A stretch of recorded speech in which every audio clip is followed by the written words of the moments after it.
Donald Trump a été la cible de 2 attentats au cours de l'été. Le premier a bien failli le tuer, le deuxième a lamentablement échoué. Et pour une raison simple, l'âge des assassins potentiels. Le premier avait 20 ans, le deuxième 58 ans. À 58 ans, on a beau manifester depuis des mois son intention d'abattre Donald Trump, passer 12 heures autour de son club de golf avec un fusil d'assaut, on n'a pas la moindre chance de parvenir à ses fins. D'ailleurs, Ryan Roos, c'est son nom, n'a même pas eu l'ancien président dans sa ligne de mire, il s'est fait repérer avant.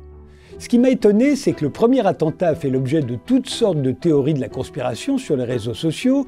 Thomas Crooks, le tireur de 20 ans, a eu beau blesser Trump à l'oreille, il aurait visé quelques millimètres plus à droite, l'ancien président était mort. Beaucoup se sont dit qu'il avait l'air d'un gamin à lunettes sur ses photos. Ils en ont conclu qu'il s'agissait d'une manipulation, une fausse tentative d'assassinat destinée à faire grimper la cote du candidat Trump. Le second attentat, en revanche, n'a guère éveillé de soupçons.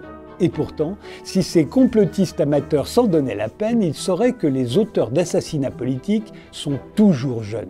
Ce ne sont jamais des quinquagénaires.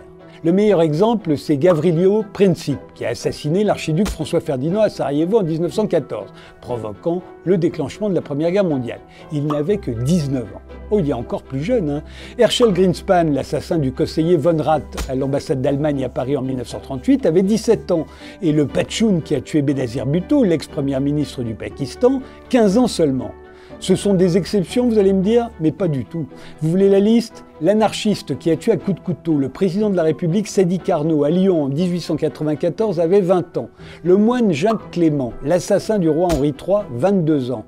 Thomas Hagan, l'assassin de Malcolm X, 23 ans. Et Charlotte Corday qui a poignardé Marat dans sa baignoire, 24 ans. Le même âge que Lee Harvey Oswald, l'assassin de John Kennedy, ou que Sirhan Sirhan, l'assassin de Robert Kennedy. L'impératrice Sissi a été tuée par un Italien de 25 ans. Le premier ministre israélien Yitzhak Rabin, lui aussi, il est tombé sous les balles d'un extrémiste religieux de 25 ans. Et Indira Gandhi, la première ministre de l'Inde, a été abattue par 2 de ses gardes du corps, âgés de 25 et 26 ans. Son fils, Rajiv Gandhi, est mort dans un attentat à la ceinture explosive commis par une militante tamoule de 22 ans.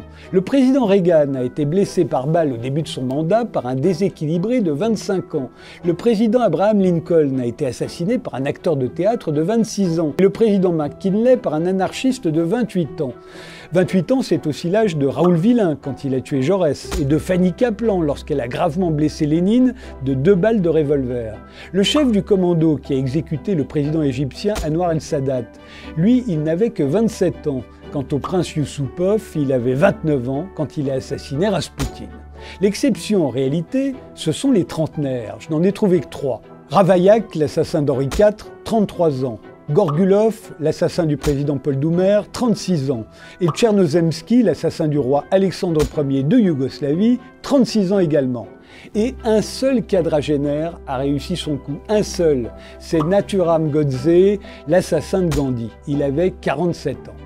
Bon, il y a aussi les assassins de Jules César. Ils avaient tous 40 ans et des poussières, mais ils ont dû s'y mettre à plusieurs. 23 sénateurs en tout qui l'ont poignardé l'un après l'autre. C'est vous dire à quel point ça demande de l'énergie et de la rage de tuer un responsable politique et pourquoi jamais quelqu'un de plus de 50 ans n'y est parvenu.